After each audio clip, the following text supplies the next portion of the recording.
What's going on, everyone? It's Oggy. By the title of this video, you should already know what this video is going to be about. I'm going to be talking about my mental health. I'm going to be quite open and honest with how my mental health has changed the person that I once was and helped form me into the person I am today. In this video, I'll just be completely honest. Wait, hold on. This music is way too depressing. Let's change it. Let's try something else, all right? Let's try this one. No. Cut. Wait, too depressing. Another one. Let's try this one. No. Okay, come on, Bright. You can do better than that. Let's try this one. I like that. We can work with that. Let's move on. So let me start from my past. So growing up as a kid, I grew up with my mum. We lived in London to start off with. Well, I was born in Nigeria, but then moved to London. But I won't bore you with all that. As a kid, I was fat. I was a fat kid. I was a huge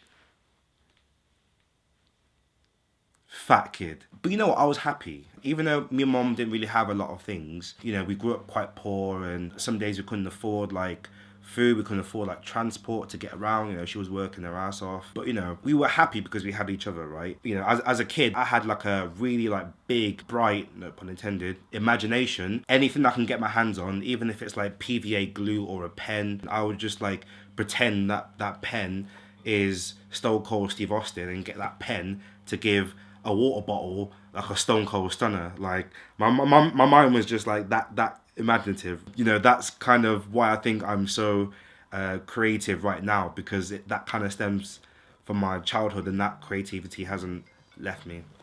My phone's ringing, hold on.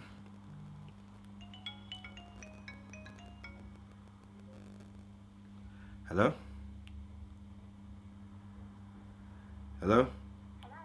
Hello?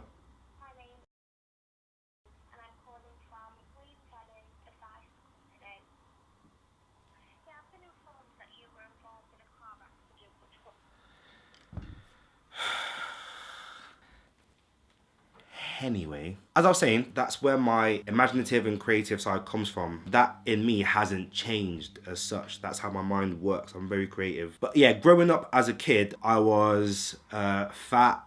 And although I've said it a few times, but it also comes into play of, you know, it plays a part in my mental health today and the things that I struggle to cope with from time to time and stuff. So, you know, from the age of like maybe 4 till I would say about 15, 16, I was a very, very happy kid. I had no stress. I had no problems. You know, I had nothing to worry about like career-wise. My mum, you know, bless her heart, was still like paying like phone bills and stuff. So I had no bills, no responsibilities. I was fine. You know, I was good. I was very happy. I was, you know, that happy, jolly, you know, bright, you know, everyone knows me from back then. I was the guy who never seemed to have any problems, or, you know, the class clown. I think from when things started to change for me was college, I say, because if I'm being completely honest, after secondary school, because I hated the school system. I don't believe the school system is for everybody. I don't believe that everybody learns the same. Some people learn from people showing them things. Some people learn, you know, just by doing things with their hands. Some people can't take information in. Some people are really good at that. Everybody is different. I think everybody learns things differently, and I just don't feel like I didn't enjoy learning because that. Anyways, I'm rambling on now. Right, let's get back to the video. When I hit college, things changed for me because everybody had an idea or started to even think about what they wanted to do career-wise, what was the next step for them, because, you know, it goes primary school, secondary school, or high school, whatever you like to call it, college, university, then ideally come out of the university, then get a job. In college, everyone had an idea of what they wanted to do. And me, I didn't. And that's when things started to change for me, because I started to worry, or I started to think about things a little bit more in terms of a job or career, which I didn't know because that had never come to me. And I think from a young age to start thinking about those sort of things it can be a lot to deal with. Let's face it, at 16, 17, 18, you don't know what life is about. You may think you do, but when you get to your like when you get to your mid-20s, I think that's where you kind of get an idea of, how life works. You think you do because it's kind of like, oh, I'm an adult now, so you can't tell me nothing, mom. You know? Oh, like, oh, shut up, dad. You know? I'm 18. I pay my phone bill. Yeah? O2. I pay them £50 a month. You can't tell me nothing. That's not how life works. Anyway, back onto the subject. I started seeing people in college change. I noticed that people were developing maturely quicker than I was. And that affected me because I wanted to keep up with everyone. At that age, you do kind of compare yourself to the coolest guy or the guy who gets the most girls, coming from a male perspective. But I was comparing myself to other people, and I felt like that's when the change started to affect me, when I started comparing myself to other people. It wasn't coming from the place of thinking of how to make myself better. It was coming from a place of like thinking, how can I be the same as this person? What could I do to better my life, to be as good as somebody else, not to make my life better and to be more happier? Do you know what I mean? Or be more content for me. Fast forward now, when I finished college, everyone's off to do their own thing. People are going to uni, some people are in a full-time job. For me personally, I went to full-time employment. The jobs that I was working with when I left college to like mid-20s, I was not happy doing, especially hospitality. I met a lot of good friends, a lot of interesting people, some that I still have in my life till today. The point I'm trying to make is I got comfortable in the job, but I knew there was no career for me there because I didn't want to go into management because I'm a creative person and I never knew what I wanted to do instead of hospitality. But I knew I was good in hospitality. That's why I stayed there. And seeing people come through the doors who I went to college with, who I went to school with, friends that I've met like here and there, seeing their progression, talking to them, asking, what are you doing? What are you up to nowadays? And they'll be like, I'm really good. I've got this going on. I've got this and that. It's hard to then say, yeah, that's cool. Yeah, I'm just chilling. Yeah, no, yeah, I'm chilling. Yeah, I've got stuff. Yeah, yeah, yeah. No. I've got stuff. Yeah, I've got. Do you see what I mean? It becomes a vicious cycle of me thinking, I want to do better for myself. I want to be where everyone else is at. I want a better life for myself. But I can't do that in this job that I'm in. However, I don't know what I want to do, but I know that I'm good in this job. So maybe I'll stay in this job until I think about what I want to do in the future. But that was a vicious cycle. So that was just going round and round and round in my head for a long time. So up until the age of 21, I would say, till 26, I became an overthinker. I developed this voice in my head, and this voice was one of the best things that could have happened to me because it helped me grow, but also it's one of the worst things that happens to me because the times when I don't need this voice to appear, it comes. Why are you not getting out of bed at 9 o'clock in the morning? Why are you not taking better care of your physical appearance? You're gaining weight. Why are you not doing anything about it? Your mum is not going to be proud of you. All your friends are making developments. What are you doing? All your siblings have gone to uni. Why haven't you gone to uni? Is uni the right path for you? But you know you don't like education, but you need to do something. You're a mess. La da da, dee da da da. This voice became the biggest burden in my head. And to this day, I still have it. And I don't think that I will ever get rid of this voice, but I know how to manage it better. So for a long time, I struggled with accepting who I was because I knew that I wanted to do better for myself, but I didn't know where to start. I didn't know what I wanted to do. So I was stuck in hospitality. I say stuck. I put myself there. Like, nobody forced me to be in hospitality. I put myself there. And I allowed myself to get stuck. Don't get it twisted. Because saying you're stuck is like somebody put you in that position and is holding you there. Majority of things in life are a choice. And I chose to be in that industry. I chose to be in that job. And I chose to stay in that job. So I made myself stuck. Just want to make that clear.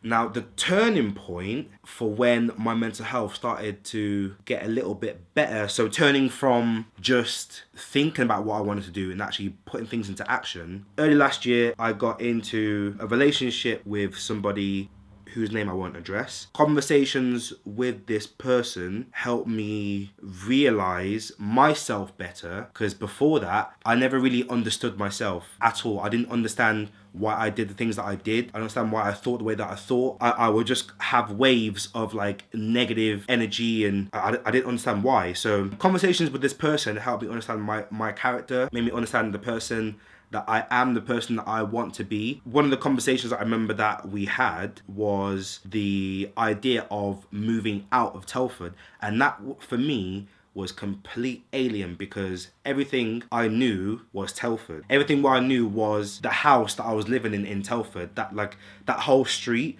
was my whole life. The idea of moving somewhere else was completely like out of the question for me in my mind. I never even thought about it. It helped me realize, I think a fresh start would be the best thing for me. And then I had a talk with my sister just after my birthday, so like after May, early June, about moving to London. After that conversation, I kind of like was like, you know what, I could do this. I don't want to be in Telford for the rest of my life. I don't want to live with my mom, in the sense that like I want my own space, I want my own freedom. I want to just get out there and be the best person that I can be. But I moved to London to originally become an aspiring video editor. One thing I noticed is that I'm a good editor, you know. I know I haven't reached my potential with editing from lack of practice, but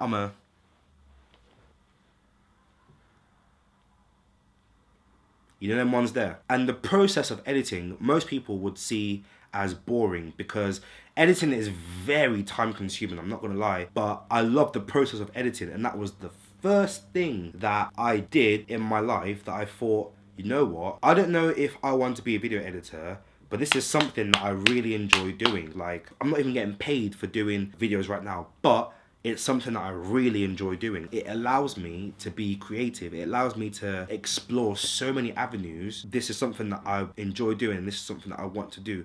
But I knew that Telford was not the right place for me, because there's not much exposure in Telford. So I came to London with, you know, a lot of like drive and excitement, and it was good for the first month and a half. When that all like fizzled out and came out of my system, it was now of like, oh, I'm in a big city, I don't know how to get started, what do I do? So I did what my brain told me was the most natural thing to do, which is the most comfortable thing, is like go into a hospitality job, you know, make a bit of money while you're living in this city, which is, you know, expensive. Try and, you know, figure it out from there, because at least you're in the right place, you've got the right mindset, but you need money to help you while you're figuring out the next steps. So to me, I was on the right path.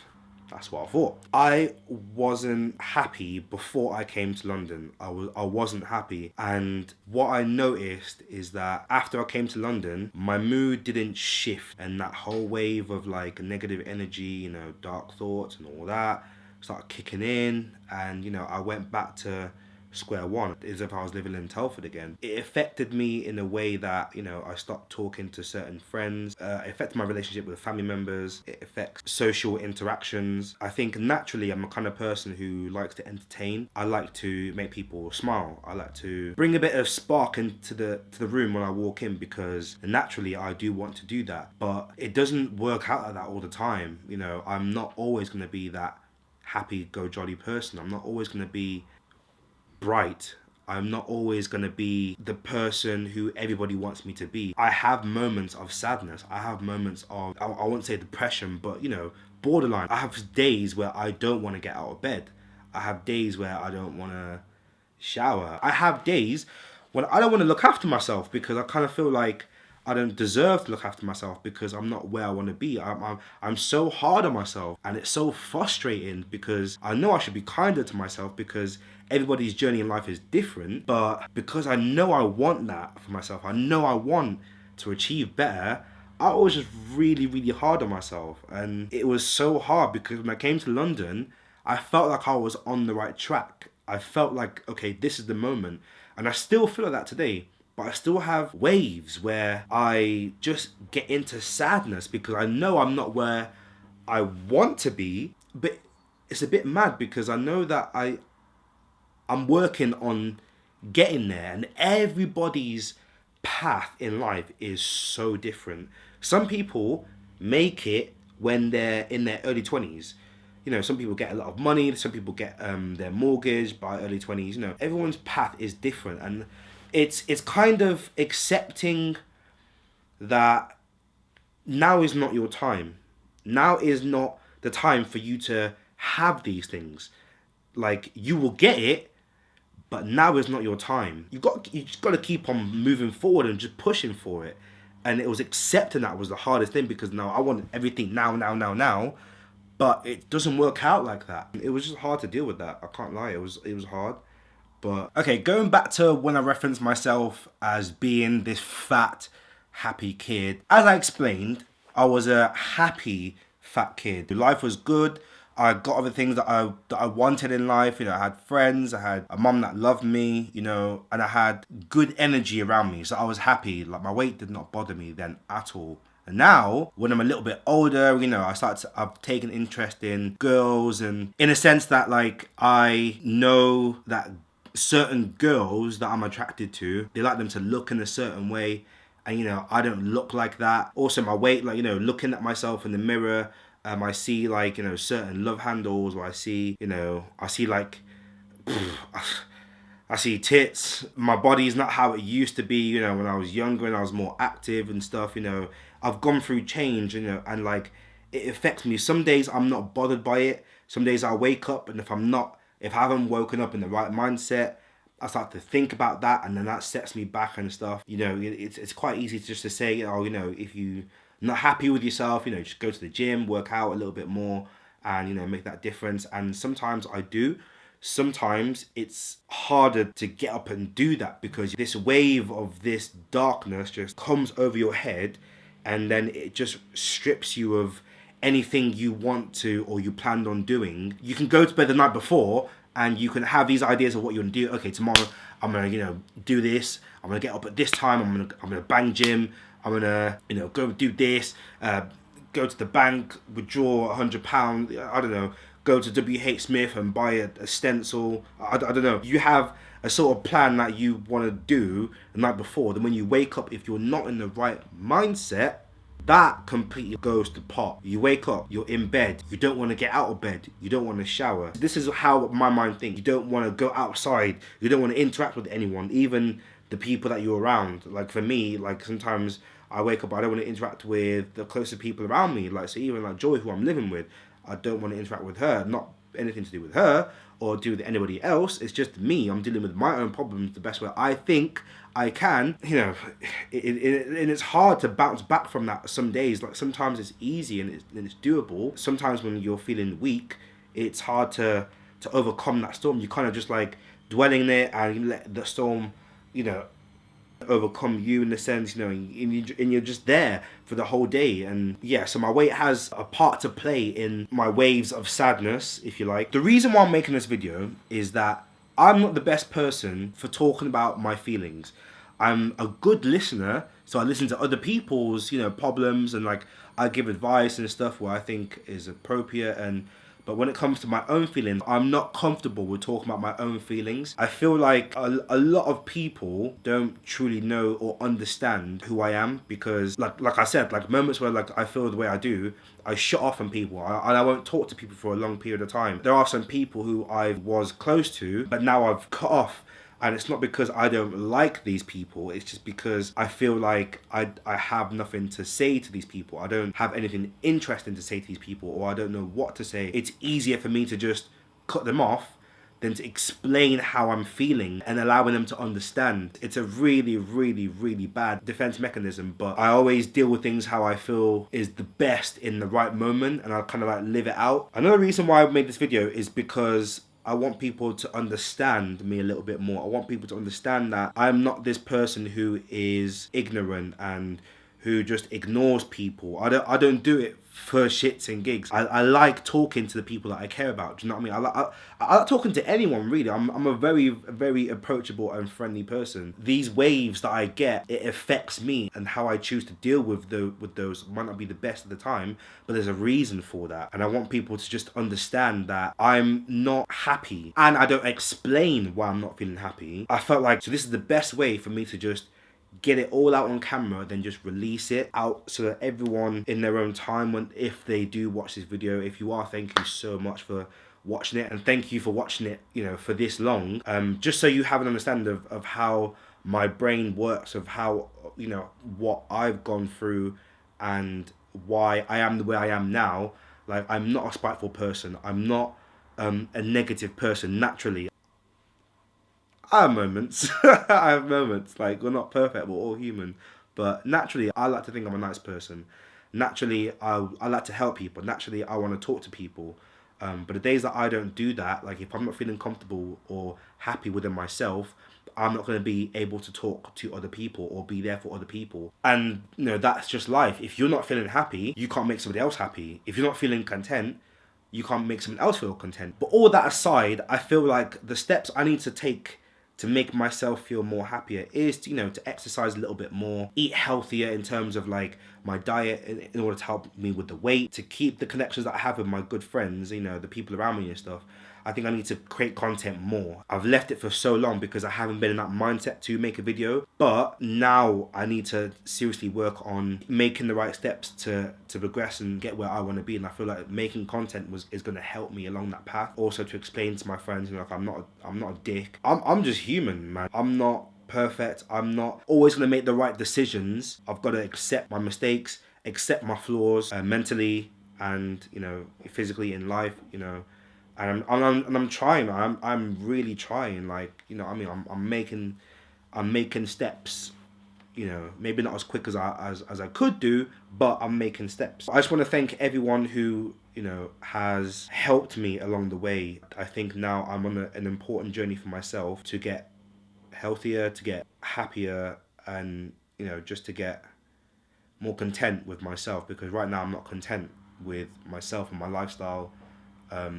I need to change that, so bear with me. I'm trying, I'm making changes, and I hope that one day the people who are not in my life at the moment, I hope that we will become friends again. I hope that we will just connect again, because I miss a lot of people, but I know I'm not in the right mindset to keep together or to hold fort these broken connections at the moment. I'm barely holding fort to the connections that I have with people that are in my life, my best friends, Michael, Jack, Timmy, Leon. You know, they have been very patient with me, very understanding with me. I appreciate them like so much, because a lot of people would give up on me because of the way I act. But anyway, I'm gonna cut this video short now because I don't know how long this video is gonna be, but I've been talking for a long time now and I'm starting to annoy myself by how much I'm talking.